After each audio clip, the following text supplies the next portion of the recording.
बच्चों ये आप लोग देख रहे हैं हाइलो एल्केन का लेक्चर नंबर 2।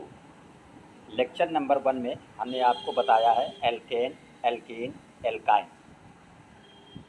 अगर आप वो देख लेंगे तो इसको समझने में और आपको आसानी हो जाएगी। उसका लिंक जो है डिस्क्रिप्शन में हम इसमें दे रहे हैं, आप क्लिक करके देख लें तो ज़्यादा अच्छी बात है। तो जैसा कि नाम है हाइलो एल्केन, तो जो शब्द ये हाइलो है, हाइलो का मतलब हाइलोजन। कौन सा हाइलोजन? बत्ती वाला नहीं, लाइट वाला नहीं। हाइलोजन का मतलब होता है क्लोरीन, ब्रोमीन, आयोडीन, फ्लोरीन। इनको क्या कहा जाता है? हाइलोजन कहा जाता है। और इनको बच्चों दिखाते हैं एक्स से। एक्स का मतलब जहाँ भी एक्स लिखा हो, एक्स का मतलब हाइलोजन। और हाइलोजन क्या होता है? क्लोरीन, ब्रोमीन, आयोडीन, फ्लोरीन, इनको हाइलोजन कहा जाता है। ठीक है, तो हाइलो का मतलब हाइलोजन, जो शब्द हाइलो है। और एल्केन, एल्केन आप जानते हो, हमने बताया है पिछली वीडियो में कि एल्केन का फार्मूला जो होता है वो होता है CnH2n+2। और एल्केन का मतलब होता है क्या? Methane, ethane, propane, butane, pentane, hexane, ये सभी क्या हैं? ये आपके एल्केन हैं। तो हाइलोजन और एल्केन मिलके बनता है हाइलो एल्केन। अब ये हाइलो एल्केन बनता कैसे है, इसको आप अच्छी तरीके से समझ लें। जैसे मान लो एल्केन है, क्या है? एल्केन। और एल्केन से आप क्या करें? एल्केन से एक हाइड्रोजन निकाल दें, 1H माइनस। माइनस का मतलब कि एल्केन से एक हाइड्रोजन निकाल दें और इसमें जोड़ दें। क्या जोड़ दें? एक्स। एक्स का मतलब hydrogen, chlorine, bromine, iodine, fluorine, वो जोड़ दें और एक हाइड्रोजन निकाल दें तो बन जाता है हाइलो एल्केन। तो इधर क्या बन जाएगा आपका? Haloalkane. फिर से एक बार समझो कि एल्केन में जब भी हाइड्रोजन जुड़ता है तो एक हाइड्रोजन निकल जाता है और उससे क्या बन जाता है? हाइलो एल्केन बन जाता है। जैसे मान लीजिए हमने एक एल्केन लिया CH4, ये क्या है? मेथेन है। अब इसमें आप हाइड्रोजन जोड़ दो। हाइड्रोजन का मतलब क्लोरीन, ब्रोमीन, कुछ भी। तो जब Cl लिखोगे तो Cl नहीं लिखा जाता है, Cl2 लिखा जाता है। तो जैसे ही आप मेथेन में ये हाइड्रोजन जोड़ोगे तो एक क्लोरीन यहाँ जुड़ेगा और उससे क्या होगा? एक हाइड्रोजन अलग हो जाएगा। तो जब एक हाइड्रोजन निकलेगा तो जो हाइड्रोजन 4 हैं वो हाइड्रोजन कितने रह जाएंगे? 3 रह जाएंगे, क्योंकि एक हाइड्रोजन निकल जाएगा। तो जो CH4 है वो बन जाएगा CH3 और एक हाइड्रोजन यहाँ पे जुड़ता है तो एक क्लोरीन जुड़ गया तो CH3 के साथ में क्या आ गया? Cl प्लस अलग क्या हुआ? अब यहाँ से एक हाइड्रोजन निकला है और यहाँ से एक क्लोरीन बचा है तो वो हाइड्रोजन होता है चूँकि आपका प्लस और क्लोरीन होता है आपका माइनस। तो प्लस माइनस ये कैंसिल हो जाएगा और क्या बन जाएगा आपका? HCl। बात समझ आई? तो जब भी आपने एल्केन, एल्केन का मतलब मेथेन, हम कोई भी एल्केन ले सकते हैं, मेथेन, एथेन, प्रोपेन। तो हमने एल्केन की जगह पे मेथेन लिया, उसकी क्रिया हाइड्रोजन की जगह पे Cl2 लिया, कराया तो एक Cl यहाँ आया और एक H निकल गया। एक H निकल गया तो H यहाँ रह गया 3, तो हो गया CH3 और Cl एक गया तो CH3 Cl। एक हाइड्रोजन जो निकला और एक क्लोरीन जो बचा मिलके हो गया प्लस HCl। अब इसका नाम जो लिखेंगे तो नाम लिखने का तरीका होता है जैसा कि नाम है हाइलो एल्केन। तो हाइलो का मतलब हाइड्रोजन, तो हाइड्रोजन क्या है? क्लोरीन। तो हाइलो से हो गया क्लोरीन है तो क्लोरो हो जाएगा। अगर यहाँ पे ब्रोमीन लिखते तो ब्रोमो हो जाता, आयोडीन लिखते तो आयोडो हो जाता, और फ्लोरीन लिखते तो फ्लोरो हो जाता। तो चूंकि क्लोरीन लिखा है तो क्लोरो, और एक कार्बन का मतलब होता है मेथ, तो ये हो गया क्लोरोमेथेन। ये क्लोरोमेथेन क्या है, इसका IUPAC नाम है। ठीक है, ये हाइलो एल्केन है, लेकिन नाम पढ़ेंगे तो नाम लिखेंगे क्लोरोमेथेन। बच्चों क्या आपने समझा? आपने ये समझा कि जब भी हम हाइलो एल्केन बनाते हैं, ठीक है, तो हम क्या करते हैं, एल्केन्स में जब भी हाइड्रोजन जोड़ते हैं तो एक हाइड्रोजन निकल जाता है और उसकी जगह पर हाइड्रोजन जुड़ जाता है। अब हम लोग समझेंगे किसी भी सूत्र का IUPAC नाम कैसे लिखा जाता है। जैसे ये एक सूत्र हमने आपके सामने लिखा है, एक फार्मूला लिखा है CH3CH2CH2Br, और इसका हमें नाम लिखना है। तो यहाँ पे ये Br जुड़ा है, तो Br का मतलब क्या हुआ, ये हाइड्रोजन है तो Br का मतलब ब्रोमो हुआ। अच्छा, यहाँ पे अगर डबल बॉन्ड लगा होता तो ये आपका हो जाता एल्कीन। क्या हो जाता, एल्कीन। अगर ट्रिपल बॉन्ड लगा होता तो आपका हो जाता ये एल्काइन। न डबल है न सिंगल है, इसका मतलब न डबल बॉन्ड लगा है न ट्रिपल बॉन्ड लगा है, इसका मतलब कौन सा बॉन्ड है, सिंगल। ठीक है, जो कि यहाँ पे शो नहीं किया गया है, बट सिंगल बॉन्ड है। और सिंगल बॉन्ड का मतलब क्या होता है, एल्केन। इसका मतलब ये एल्केन है। अब एल्केन तो पता चल गया, कौन सा एल्केन है, मेथेन है कि एथेन है कि प्रोपेन है कि ब्यूटेन है। इसके लिए कार्बन को गिनते हैं, तो इस श्रृंखला में चेन में कार्बन गिनिए, 1 2 3, 3 कार्बन है। तो 3 कार्बन का मतलब क्या होता है, प्रोप। 3 कार्बन का मतलब प्रोप, तो प्रोप से बन गया प्रोपेन। अब नंबरिंग किधर से करेंगे, ये जो हाइड्रोजन होता है इसको बोला जाता है प्रतिस्थापी समूह।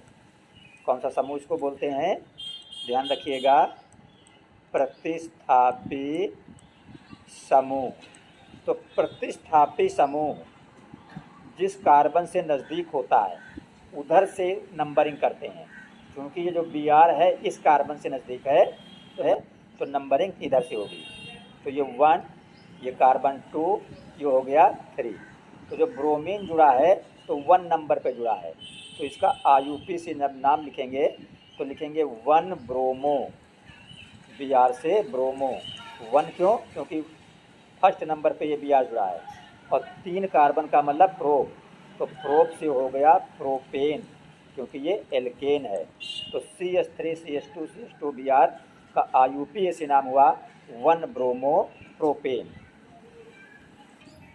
देखिए जो दूसरा आपका सूत्र लिखा हुआ है, लिखा है CH3CH3। तो ये आपके कार्बन वाले श्रृंखला है, इसे जनक श्रृंखला या मुख्य श्रृंखला भी कहा जाता है। अब यहाँ पे चैन से साइड में ये Cl हाइड्रोजन मतलब क्लोरो जुड़ा हुआ है। तो अब नंबरिंग किधर से करेंगे, नंबरिंग उधर से करेंगे जिधर से ये Cl नज़दीक पड़े। तो अगर इधर से नंबरिंग करेंगे 1 2 3, तो ये Cl किस नंबर पे पड़ रहा, 2 नंबर पे। इधर से करेंगे तब भी 1 2 3। तो चाहे इधर से नंबरिंग करें चाहे इधर से, क्लोरीन जो है वो 2 ही नंबर पे पड़ रहा है, तो ये नंबरिंग सही मान ली जाएगी। तो चूंकि क्लोरीन 2 नंबर पे जुड़ा है, तो जब इसका IUPAC नाम लिखेंगे तो लिखेंगे 2 क्लोरो। ठीक, अब कार्बन कितने, 1 2 3, तो 3 कार्बन का मतलब होता है 1 से मेथ, 2 से एथ, 3 कार्बन तो प्रोप, तो प्रोप से बन गया ये प्रोपेन। तो इसका IUPAC नाम क्या हुआ, 2 क्लोरो प्रोपेन। अब इस तीसरे सूत्र में देखिएगा, लिखा है CH3 single bond CH single bond CH2Cl, और इधर ये श्रृंखला में जुड़ा है ब्रांच में सिंगल बॉन्ड CH3। तो नंबरिंग तो इधर से करेंगे, क्योंकि Cl क्या है, प्रतिस्थापी समूह। इसको प्रतिस्थापी समूह इसलिए कहते हैं, हमने बताया था अभी स्टार्टिंग में कि जो हाइड्रोजन है ये हाइड्रोजन को हटा देता है और उसकी जगह पर जाके बैठ जाता है, इसलिए ये प्रतिस्थापी समूह हुआ, क्योंकि किसी को प्रतिस्थापित कर देता है। ठीक, अब नंबरिंग उधर से करते हैं जिधर से प्रतिस्थापी समूह, मतलब ये हाइड्रोजन नज़दीक होता है कार्बन से। तो ये क्लोरीन चूँकि इस कार्बन के नज़दीक पड़ेगा तो नंबरिंग इधर से चलेगी।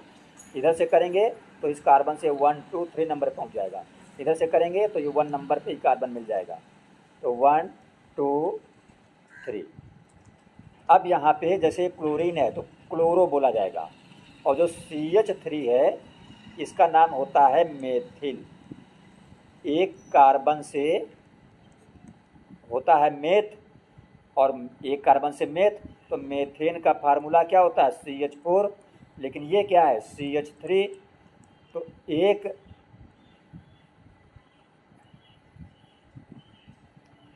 तो जब भी एल्केन से एक हाइड्रोजन निकल जाता है तो एल्किल बन जाता है। ये बात ध्यान रखना कि एल्केन से अगर एक हाइड्रोजन कम हो जाए तो क्या बन जाता है, एल्किल बन जाता है। तो जैसे CH4 होता तो मेथेन पढ़ते, ठीक है, लेकिन एक हाइड्रोजन कम हो गया तो इसको मेथेन की जगह पर मेथिल पढ़ा जाएगा। अब ये ब्रांच में मेथिल है और यहाँ पे क्लोरो है, तो क्लोरो पहले लिखा जाए कि मेथिल पहले लिखा जाए। तो क्लोरो शुरू होता है C से और मेथिल शुरू होता है M से, और इंग्लिश अल्फ़ाबेट में पहले C आता है, इसलिए क्लोरो पहले लिखा जाएगा। ये बात ध्यान रखना जब भी एक प्रतिस्थापी समूह हो और कोई इस तरह ब्रांच में भी जुड़ा हो। तो ये 1 नंबर पे क्लोरीन जुड़ा है तो इसका IUPAC नाम होगा 1 क्लोरो। ठीक, डैश लगा देंगे। मेथिल जुड़ा है 2 नंबर पे तो लिखेंगे 2 मेथिल, फिर डैश लगा देंगे। अब 1 2 3, 3 कार्बन का मतलब प्रोप, तो प्रोप से हो गया प्रोपेन, राइट। इस चौथे सूत्र को अगर आप गौर से देखें तो इस कार्बन के साथ जो CH3 जुड़ा है, ब्रैकेट के बाहर 3 लिखा है, इसका मतलब CH3 का मतलब मेथिल, अभी आपने देखा था। तो कितने मेथिल हैं, 3 मेथिल हैं जो इस कार्बन से जुड़े हुए हैं। तो इसको आप ऐसे भी लिख सकते हैं, ये C, तो इसको आप ऐसे भी लिख सकते हैं, ये C है तो C लिख दिया, एक CH3 इधर जोड़ देंगे, एक CH3 इधर जोड़ देंगे और एक CH3 इधर जोड़ देंगे। देखिए CH3 कितने थे, 3, 1 2 3, और C के आगे क्या लगा है CH2Br, तो C के आगे लिख दिया CH2Br। अब हाइड्रोजन प्रतिस्थापी समूह क्या है Br, तो ये मेन कार्बन श्रृंखला है, तो नंबरिंग इधर से होगी। नंबरिंग जब करेंगे तो ये कार्बन 1 नंबर पे हो गया, ये 2 और ये कार्बन 3, ये नंबरिंग हो गई। तो यहाँ पे ये ब्रोमो जुड़ा है और ये ब्रांच में क्या है CH3 मेथिल। तो ब्रोमो शुरू होता है B से और मेथिल शुरू होता है M से।